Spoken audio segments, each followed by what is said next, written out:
A glass cup slipped from Oliver's small hands and shattered across the cafe floor. Clear the hallway. But it wasn't the crash that froze Emma. It was the way the boy's fingers twisted, trembling uncontrollably for just half a second. A second no one else saw. "Oliver," she whispered. But before she could finish, the 8-year-old slumped forward, blinking slowly as if the room were tilting away from him. His father, Adrian Langston, billionaire, feared CEO, and the most guarded man Emma had ever served, didn't notice. He was too busy arguing on the phone, pacing by the window, drowning in the glow of city lights. Then Oliver's lips parted. "Emma, it hurts." She felt the bottom of her stomach drop, because she had heard that exact tone once before from her younger brother the night he nearly died. She leaned over the table urgently. "Oliver, look at me. Where does it hurt? When did it start?" But before he could answer, Adrian snapped his phone shut, finally noticing the commotion. "What did she say to you?" he demanded, stepping between Emma and his son like she was some threat. "I didn't say anything wrong," Emma said. "Your son is—" Adrian's voice sharpened. "Don't diagnose him. I pay the best doctors in the country. He's fine." The boy winced again, clutching his chest this time, a movement so small that Adrian caught only the end of it. Emma caught all of it. A beat of silence. A beat too long. Emma exhaled shakily. "Sir, he's not fine." And for the first time, Adrian looked into her eyes. Really looked. Before he could respond, Oliver's body jerked once, violently, and the entire cafe gasped as he slid sideways out of the booth. Emma lunged forward instantly. "Oliver!" she yelled, the first truly loud sound she'd ever made around them. Adrian froze, horrified, and Emma tore her apron off, rolling the boy onto his side as his breathing turned thin, erratic. "Call an ambulance!" she shouted at Marcus, the manager. But Marcus just stood there, stunned. "Emma, you can't just touch him like that. If something happens, we'll get sued." "Call them!" she screamed, and he finally ran. She pressed 2 fingers to Oliver's neck. Too fast, too shallow. She looked up at Adrian with a certainty that electrified the entire room. "Sir, your son is minutes away from something dangerous. Something the doctors have missed." Adrian's face drained of color. "How could you possibly know that?" Emma swallowed, fear clawing at her spine, because what she was about to say was something she had never spoken aloud to anyone at the cafe. "Because I saw the same signs, my brother, the night I lost him." The cafe fell silent. Adrian stared at her like he couldn't breathe, like she had just said something impossible. And yet a tiny part of him believed her. Before he could push her away or pull her closer, the ambulance sirens wailed in the distance, cutting through the rain. Emma kept holding Oliver's trembling hand, whispering, "Stay with me, kid. Just stay with me." As the paramedics burst through the door, Emma looked up at Adrian and saw something she'd never seen before. Fear, not for himself, for his son, and beneath it, doubt. Doubt in everything he thought he knew. Before we dive deeper into the story, tell me, where are you listening from? And don't forget to subscribe, because tomorrow I've got something special waiting for you. The paramedics lifted Oliver onto the stretcher. Adrian turned to follow them, but then stopped mid-step, because Emma had said something no waitress should know. Something only a trained specialist would recognize. Something that made Adrian look back at her with a question burning behind his eyes. A question that would change everything. Now, let's see what happens next. The ambulance door slammed shut, and Emma stood outside in the cold rain, her clothes soaked, her chest heaving. She expected Adrian to climb into the ambulance without a word. Billionaires didn't look back at waitresses, but Adrian did. He leaned out the door, eyes narrowed, shaken, searching her face like it held answers no one else could give. "Get in," he said. Emma blinked. "Sir, I can't. I shouldn't." "You recognize something the doctors missed." His voice was low and urgent. "If you know anything that could help my son, you're coming with us." Before she could argue, the paramedic pulled her inside. The sirens wailed again, and the ambulance shot forward. Inside, Oliver lay strapped to monitors, each beat pounding faster than the last. His breaths came in small, shallow pulls. Concerned shock, the paramedic asked, "What symptoms did you observe?" Emma swallowed hard. Muscle tremors. Delayed response. Pain under the ribs. Labored breathing. It's all too familiar. Adrian whipped toward her. Familiar how? Emma hesitated. My brother had a rare metabolic collapse. Doctors didn't catch it. Her voice shook. I missed it too, until it was too late. A dreadful quiet filled the ambulance. Dread, tension. The paramedic frowned at the monitors. His vitals are unstable. We need to get him in now. Emma watched Oliver's fingers curl weakly around the oxygen mask. A memory stabbed through her, her brother's hand slipping from hers in that final moment. No, not again. She leaned closer to the paramedic. Check his lactate levels immediately. If they're high, it's not infection. It's metabolic failure. Adrian stared at her like she'd just spoken a foreign language. How do you even know these terms? Emma opened her mouth and froze. Because she couldn't tell him the truth. Not yet. She had once been pre-med. She had once been on track to become a specialist. She had once been brilliant, until life collapsed beneath her. But that was a secret she didn't plan to reveal. Not after everything she'd lost. The ambulance screeched to a halt. Inside the ER, chaos erupted. Nurses swarmed. Machines beeped louder, and Oliver's limp hand slid off the stretcher as they rushed him inside. Emma reached for it instinctively, but Adrian caught her wrist first. His voice broke through the panic. Whatever you saw, whatever you think is happening, tell me, please. Her throat tightened at the word please. A billionaire begging a waitress. The world fell upside down. She whispered, he may be at the start of metabolic crisis. If they treat it like something else, it could get worse. Fast. Then why didn't the doctor see this? Adrian asked, shaking his head. I've paid for the best. Because they weren't looking for it, she said, her voice trembling. Before he could respond, the ER doors banged open. A stern-faced doctor stepped out. Dr. Weaver, confident, cold, impeccably put together, the type of physician who carried authority like armor. Adrian rushed toward her. How is he? What's wrong with my son? Dr. Weaver adjusted her glasses. We've run preliminary tests.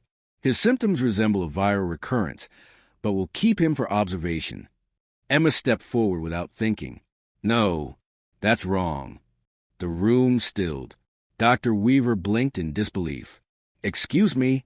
Concern, shock, rising tension. Emma pointed toward the trauma room. Did you run metabolic panels? Did you check lactate? His tremors weren't viral. They were systemic. Weaver's eyes narrowed. And you are... A waitress, Emma answered. The doctor almost scoffed, until Adrian's voice cut in sharply. She's the one who noticed the signs before anyone else. Run the test she mentioned. Dr. Weaver looked between them, irritation simmering. Mr. Langston, with all due respect, internet-level diagnoses are not. They're not internet-level, Emma snapped. They're life-or-death level. The tension snapped like a cord. Weaver pulled Adrian aside. Mr. Langston, you are being misled. Symptoms can be deceiving, and allowing unqualified individuals to influence medical decisions could harm your son. Or save him, Adrian whispered. That was collision point number 1. Adrian versus Weaver. Trust the system or trust a stranger. Adrian turned toward Emma, conflict tearing across his face. Before he could decide, a nurse burst out of the trauma room, panic in her voice. Doctor, his heart rate is crashing. Weaver ran inside. Adrian and Emma followed. Shock, dread. Oliver lay twitching faintly, his breaths rapid and uneven. Alarm screamed. Weaver barked orders, but nothing stabilized him. Emma felt a suffocating familiarity slam into her. This was exactly how her brother had looked seconds before he coded. She grabbed a nearby nurse's clipboard. His lactate is elevated, isn't it? Look at the numbers. The nurse hesitated, then flipped the page to show her. Emma's heart dropped. It was high, dangerously high. She turned to Adrian, desperation blazing in her eyes. He's in metabolic collapse. If they don't treat it now, he'll go into irreversible shock. Weaver's glare could have burned through steel. That is not what's happening. And if you speak again, security will escort you out. That was collision point number 2. Emma versus Weaver. Instinct versus ego. Suddenly, Oliver's monitor flatlined for half a second. Emma lunged for the crash cart. Move! Security rushed in, grabbed her arms, pulling her away. Adrian shouted, "Stop!" Silence exploded through the room. Oliver gasped, a small, desperate sound. Emma saw the muscles in his face tightening, the same way her brother's did, second before he slipped away forever. And she made a choice that would change her life. She tore free from security, leaned over the doctor, and yelled, "He needs bicarbonate now." Weaver turned on her. "You haven't no right." But she froze, because a pediatric specialist, Dr. Ideal, who had just arrived, was staring at Oliver and then at Emma with realization dawning. "A metabolic crash," Ideal said slowly. "She's right." Weaver's mouth fell open. Adrian's eyes widened, almost breaking with relief and guilt. Ideal snapped the nurses, administer bicarb, and prep for ICU transfer. Action exploded around them. Emma stepped back, chest shaking. Adrian grabbed her shoulders. "How did you know?" he whispered. And Emma broke. Tears streamed down her face as she choked out the truth she'd buried for years. "Because I couldn't save my brother, and I'll never forgive myself for it." This was collision point number 3. Emma versus herself. Past guilt versus present redemption. Adrian stared at her, something shifting irreversibly inside him. Admiration, respect, dependence, but also a dangerous question forming in his eyes. "Emma, who are you really?" Before she could answer, Oliver suddenly opened his eyes, dazed, weak, but alive. Relief crashed over everyone like a tidal wave. Emma gasped. Adrian nearly collapsed. Dr. Ideal nodded at Emma. "You saved his life." Weaver's expression curdled, because she realized what this meant for her reputation. And that's when the third twist landed. Weaver stepped forward, eyes narrowing. "Mr. Langston, there's something you need to know about this woman." Emma's blood ran cold, because Weaver did know something. Something Emma had spent years hiding. Something that could destroy everything. Adrian turned to her slowly. "Emma, what is she talking about?" Weaver folded her arms, ready to strike. "Should I tell him?" she said softly. "Or should you?" The color drained from Emma's face. The truth was coming for her, and it wouldn't be kind. The ICU waiting room hummed with quiet tension. Machines beeped softly beyond the walls. Nurses whispered updates, and the smell of antiseptic filled the air. But inside Adrian Langston's chest, a storm was gathering.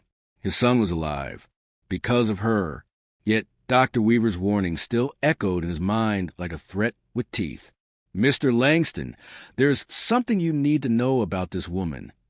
Emma sat on a plastic chair in the corner, hands trembling, staring at the floor as though the tiles could swallow her. Adrian approached slowly, gently, carefully. "Emma," he said, "look at me." She didn't. He knelt in front of her, and that made her flinch. A billionaire kneeling before a waitress felt dangerous, wrong, too raw, but he needed answers. "Tell me what Dr. Weaver meant," he said. "Tell me why she looked at you like she'd uncovered a crime scene." Emma's eyes brimmed with fear. Not embarrassment, not nerves, fear. She swallowed. "It's complicated." "Good," he said softly. "We have time." But they didn't get it, because the doors slammed open, and Dr. Weaver strode in with a clipboard like a weapon. Her voice was sharp, cutting through the air. "Mr. Langston, I need to speak with you privately." Adrian didn't move. "You can say it here." Weaver hesitated, a hint of irritation flickering. "Fine," she said. "It concerns Miss Carter's background." Emma stood abruptly. "Dr. Weaver don't." But Weaver raised a hand. I looked into her name, her history, her records. Adrian stiffened. Emma's breath hitched. 2 years ago, Weaver continued, Ms. Emma Carter was a medical student, a very promising one. Her tone soured. Top of her class. Perfect evaluations. Faculty adored her. Adrian blinked. That didn't sound like a secret worth fearing. Weaver's eyes hardened, until she was expelled. The bottom fell out of the room. Adrian's heart stalled. Expelled? For what? Weaver turned the clipboard so he could see the file. For unauthorized intervention during a clinical rotation. She made a medical decision she had no right to make. Emma closed her eyes.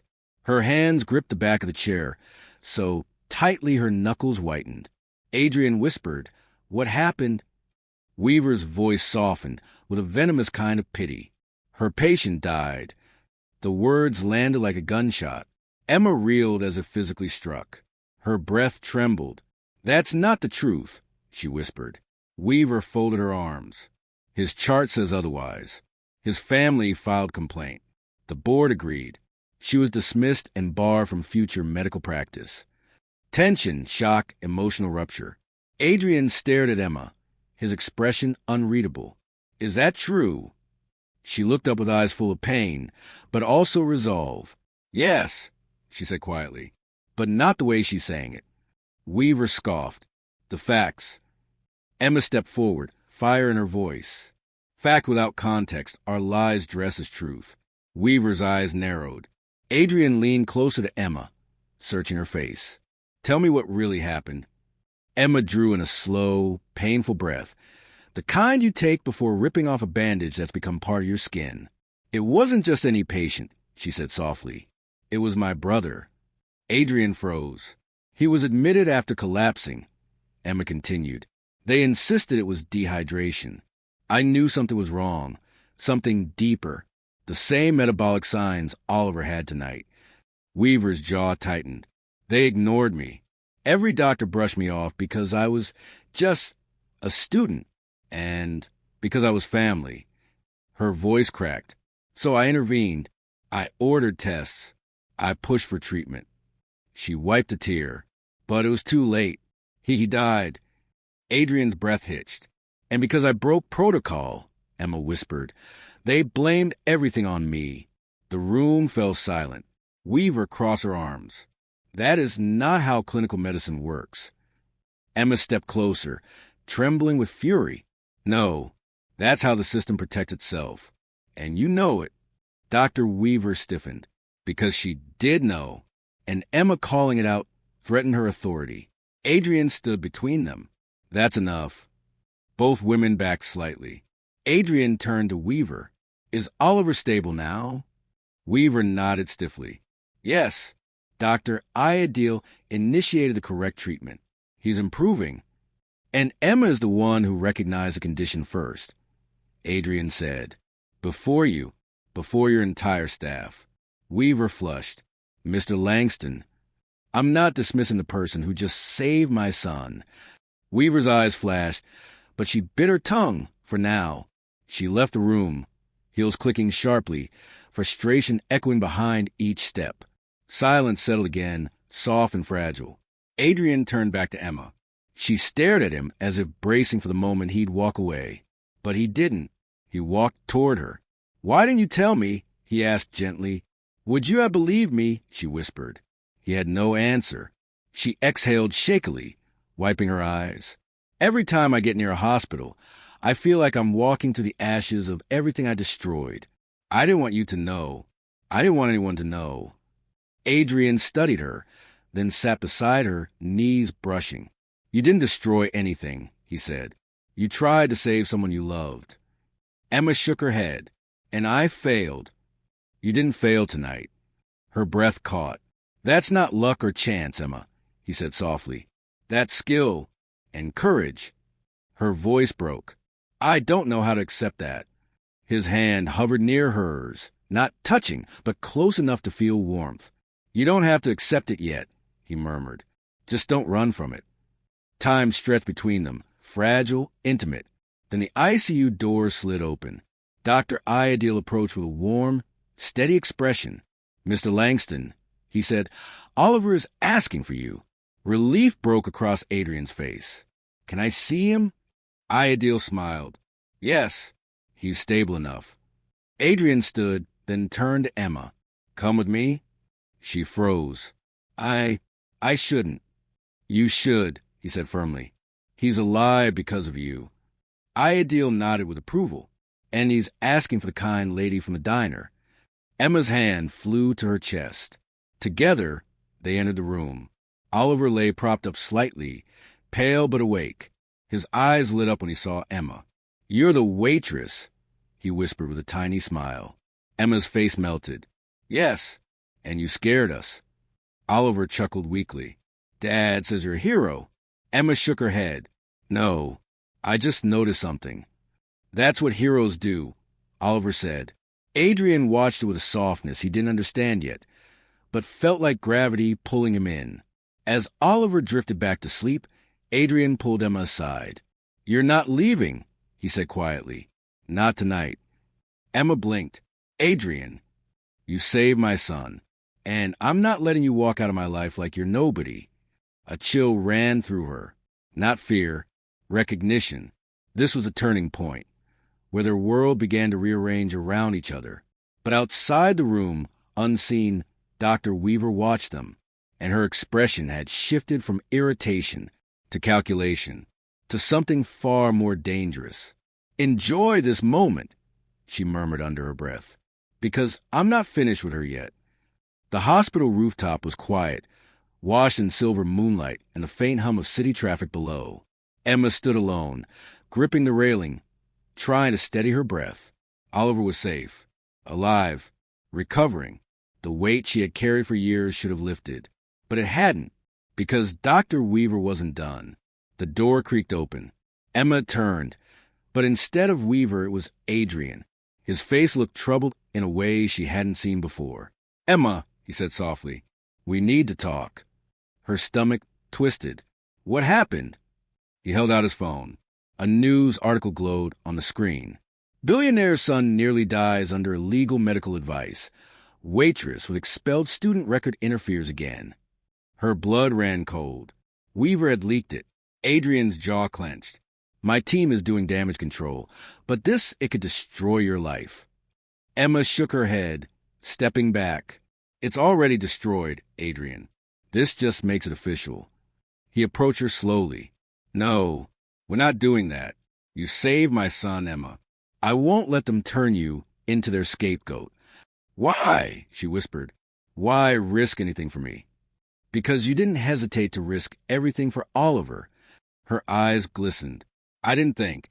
I just—" "Exactly," he said. "You acted out of love."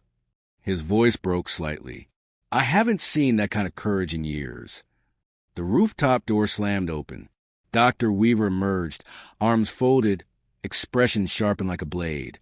"Touching," she said coldly, "but emotional theatrics won't erase the facts."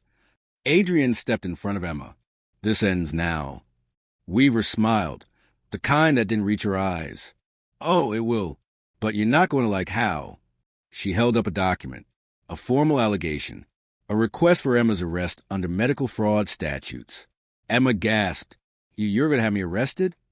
"You should have been held accountable years ago," Weaver snapped.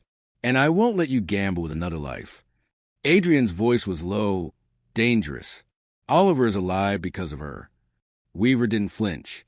"And next time, will she be lucky again? Or will another child die under her ego?" Emma's breath shattered. Adrian stepped closer to Weaver.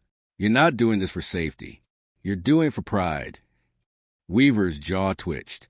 He continued. "Emma saw what you missed, and it terrifies you."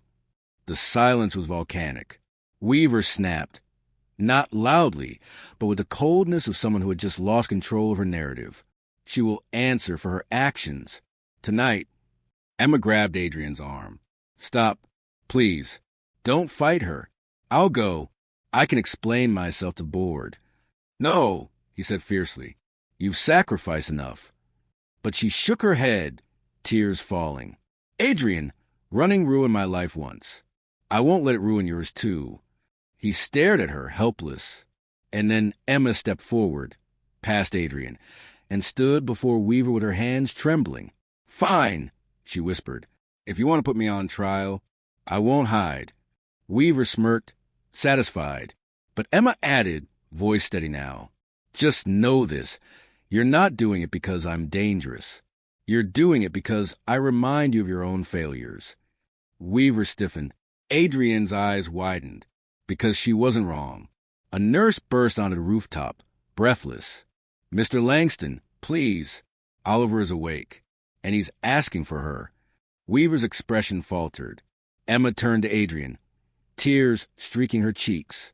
"Go to him," she whispered. Adrian whispered, "Come with me." But Emma stepped back toward Weaver. "No," she said softly. "Not yet. You too go." Adrian's heart twisted. The nurse tugged urgently. "Sir," Oliver crying. Adrian hesitated, torn, split between the woman who saved his son and the son who needed him now. The impossible choice.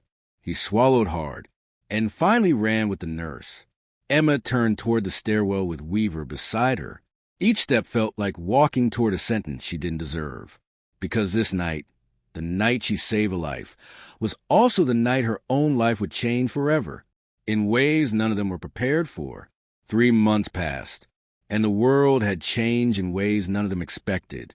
Emma Reyes stood outside a courtroom, free.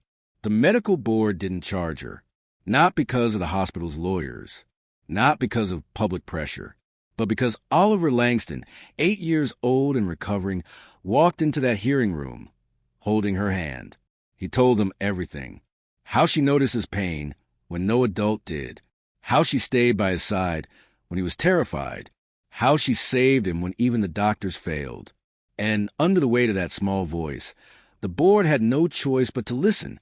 Dr. Weaver resigned quietly weeks later. The official announcement called it early retirement. But those who knew her understood the truth. It wasn't defeat, it was reckoning. She later joined a rural clinic far from the city, choosing humility over pride as she relearned what she once forgot, the humanity behind medicine. Adrian Langston was changed most of all.